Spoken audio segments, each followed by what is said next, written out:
Hey everybody, Richard here. Welcome back. This is CRG Games.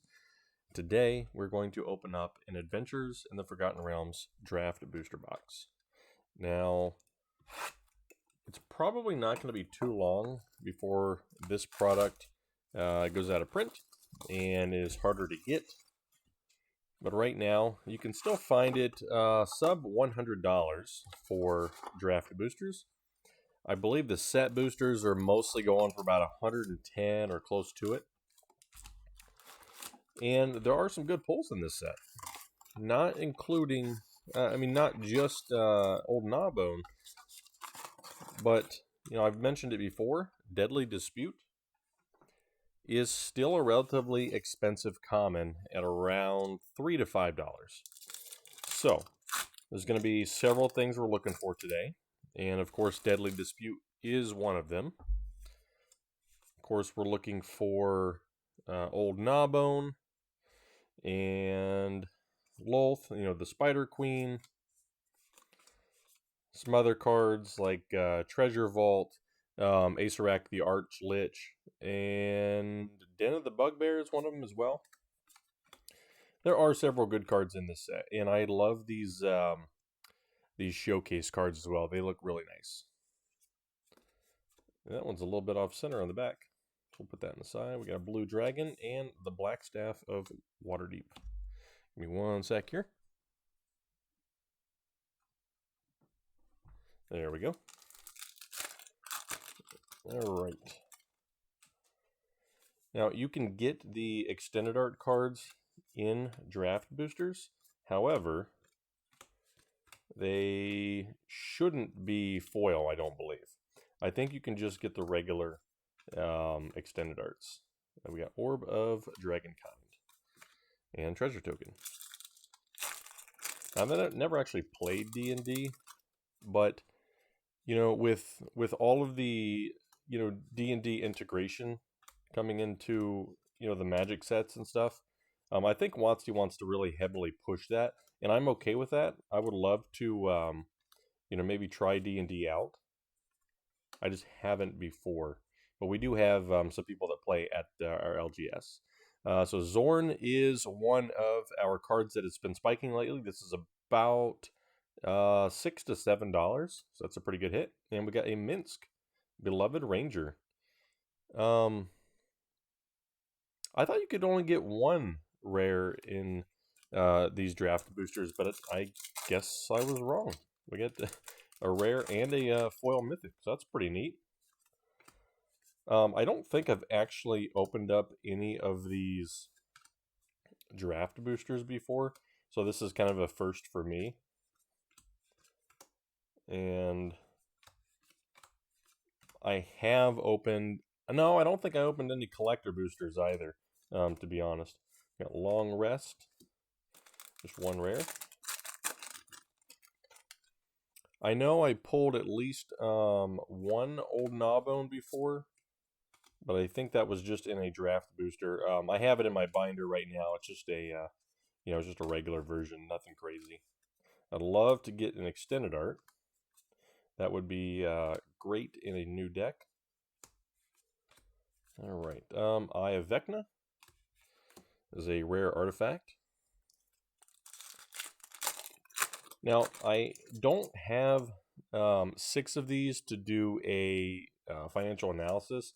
I'm going to wait until I do the set boosters, because WotC advertises the set boosters for people that want to, crack stuff for value. And we got Temple of the Dragon Queen. Rogue class, nice. WotC advertises the set boosters as those who want to crack for value. You get more of the higher value cards, and it's about half the price of a collector booster. Plus, you get access to the list. So what I really want to do is wait until I get 6 of those, which probably won't be that long.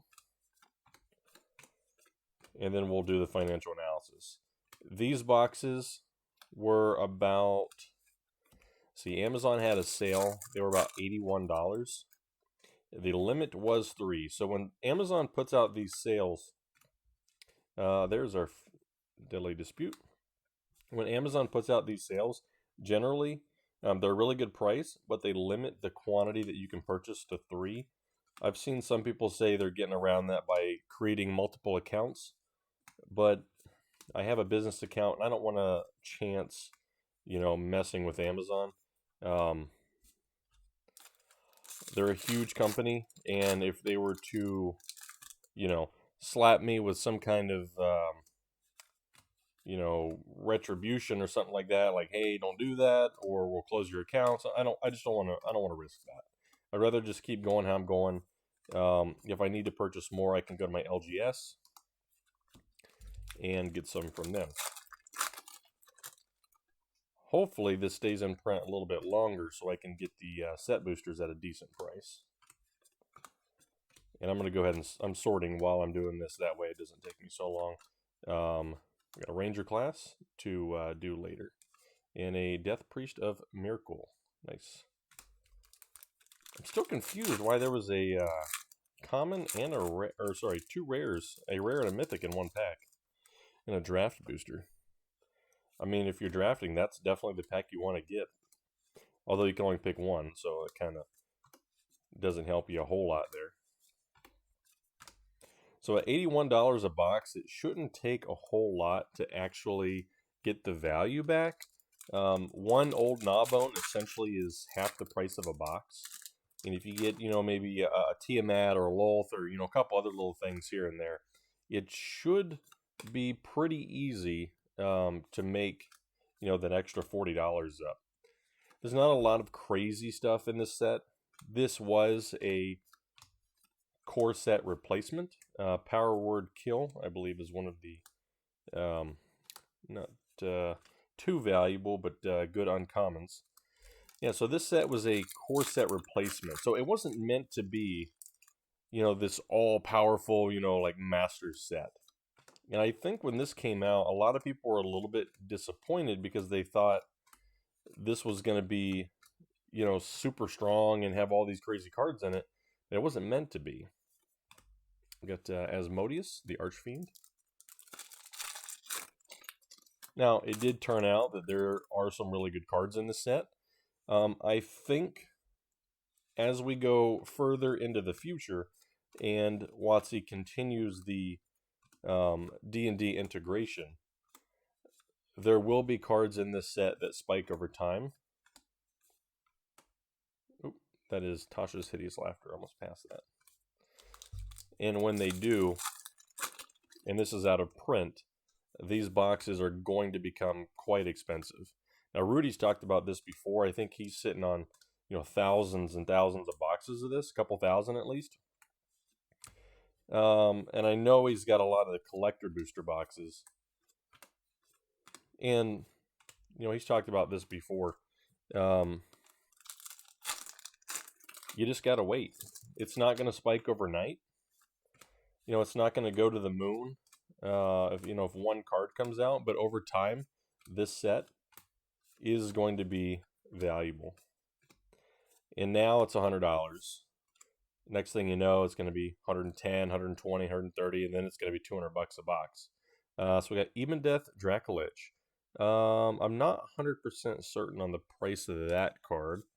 It's probably a couple dollars. I've got my iPad up here.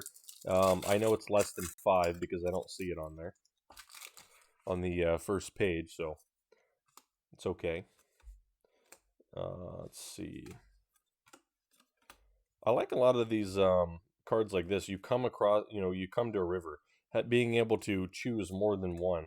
And I think they honestly are kind of strong. There's another Deadly Dispute. So we're up to about $6 to $7 there. You meet in a tavern. Hey, Tiamat. So there we go. Tiamat is right about $10 right now. So that's about an eighth of the box. Not too shabby. I haven't seen anybody pull an extended art foil yet, but I really would like to. Hey, another Deadly Dispute. If you have seen the extended art Tiamat, it is really cool. And I really like these uncommon dragons. There's red dragon, gold dragon, black dragon, green dragon, blue dragon. The extended art foils of these, they're just super clean. They're not worth a whole lot, but it doesn't matter because they're really cool. Paladin Class and Neverwinter Dryad.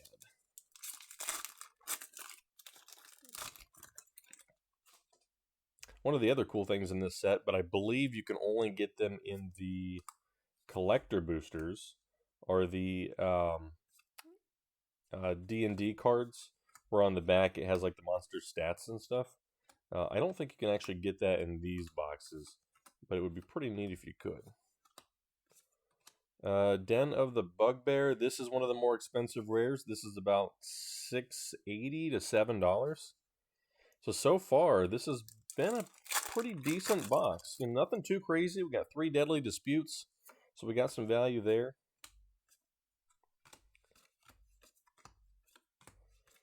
And I can't exactly remember if there are other commons or uncommons that are, you know, worth a good bit.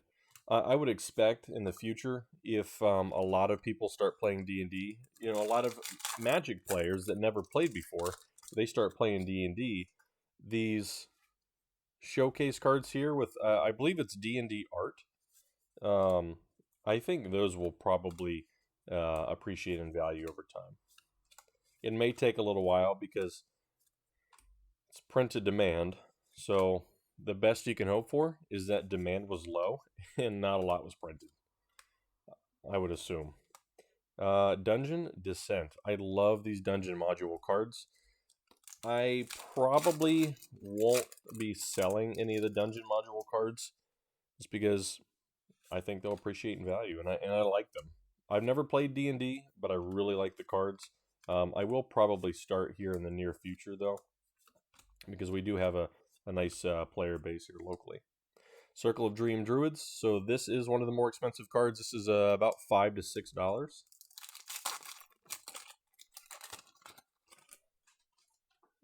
That Dungeon Descent, I'm not 100% certain on that one. Alright, we're a little over halfway through the box here. There's our Black Dragon. Hulking Bugbear, just says haste. And we got a Varus Silvery Moon Ranger.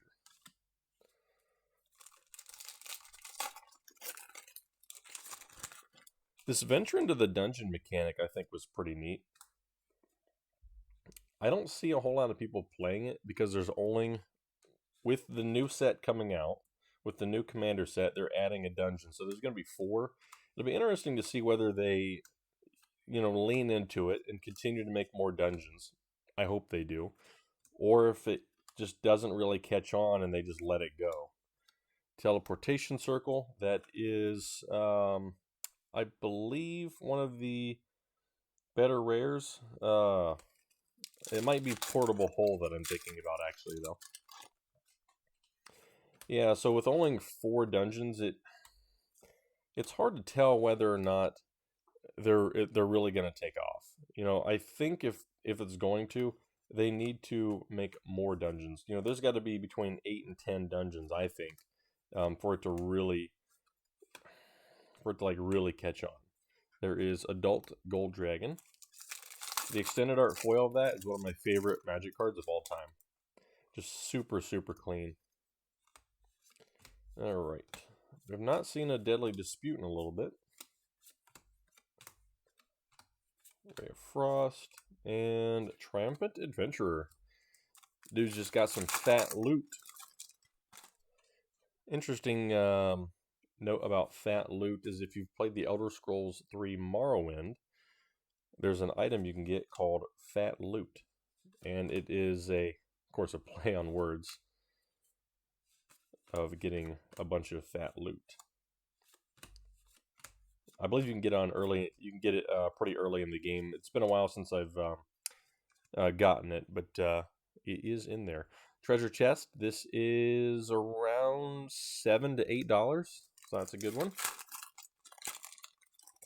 Only 1 foil mythic so far. I don't think there's been any foil rares, which is interesting. Honestly, I'm just hoping to get a bunch of Deadly Disputes because they sell fast and they'll probably make up a nice little portion of the boxes, I hope. Hey, Lair of the Hydra, another dungeon module. Love that. We're going to be keeping it.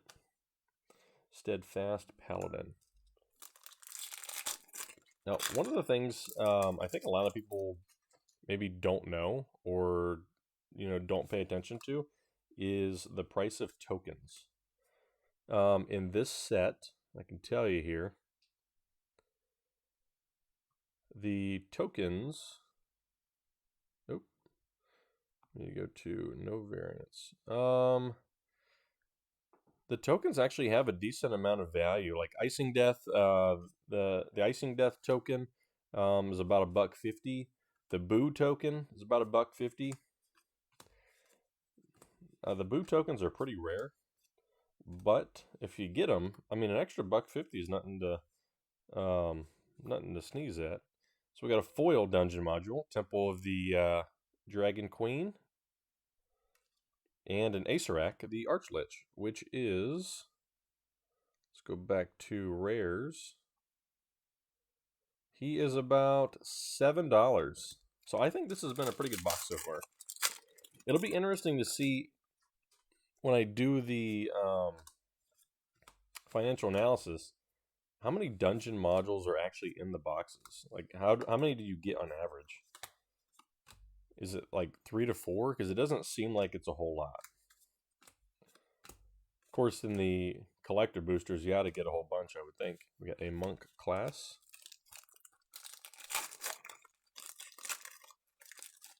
Even Death Dracolich is $5. I can see it now.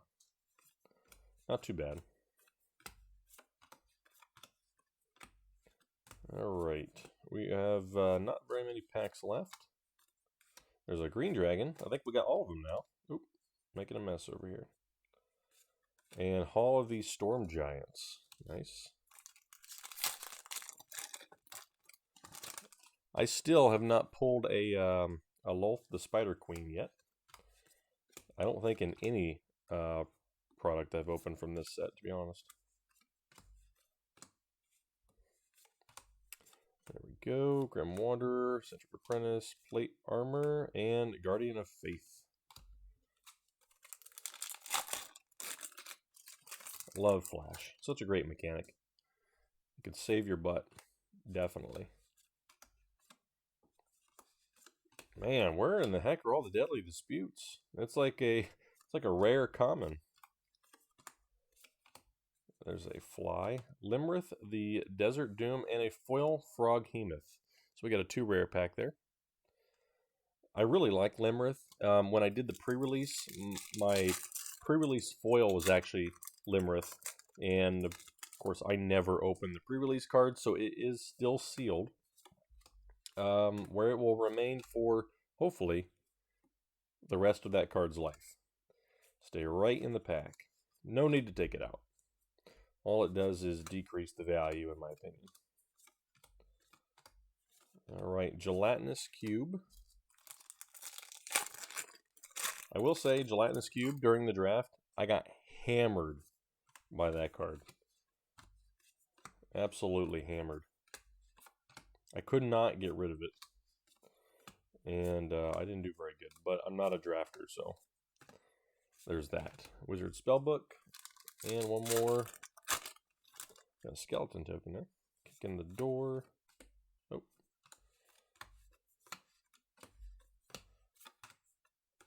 Evolving Wilds. Alright. And Barbarian class. And Nadar, Selfless Paladin. So no old Gnawbones, unfortunately, but we got a decent amount of dungeon modules. And at least one foil there. Temple of the Dragon Queen. Circle of Dreams Druids. Even Death. I mean, there's a decent amount of rares and mythics here. I think this box will probably be a break-even box, but at $81, it's really not that bad. The cool thing is, there's 3 deadly disputes, and there are enough commons and uncommons here that will trickle out over time that this box will eventually become profitable. And that's kind of the thing that a lot of people it seems like a lot of people I talk to, they don't see the value in the bulk cards. And I just tell them that you can become a millionaire a penny at a time. That usually gets a laugh. I laugh about it a little bit, but it's true. It takes a little bit of labor. After you sort the cards, it's not that bad. As long as you take the initiative to sort when you open and when you put them away, make sure they're sorted alphabetically and by number, it doesn't take a whole lot of time. All the labor is up front, and then after that, all you're doing is pulling cards to ship or fill a reimbursement invoice. So these will make up a good portion of the box. These will as well. The Deadly Disputes will, and all of this will trickle out over time. I'm okay with that. It does take a little bit of storage, but it's not that bad once you get the correct racks and shelves and stuff. So that's been box number 1. I've got a couple more. I might do one of those for tomorrow. But I've also got some Midnight Hunt and Crimson Vow, 2 of the not greatest sets in the last decade. Maybe we'll open those and try to get a Soaring the Mirthless or something. But until then, I'll catch you guys later.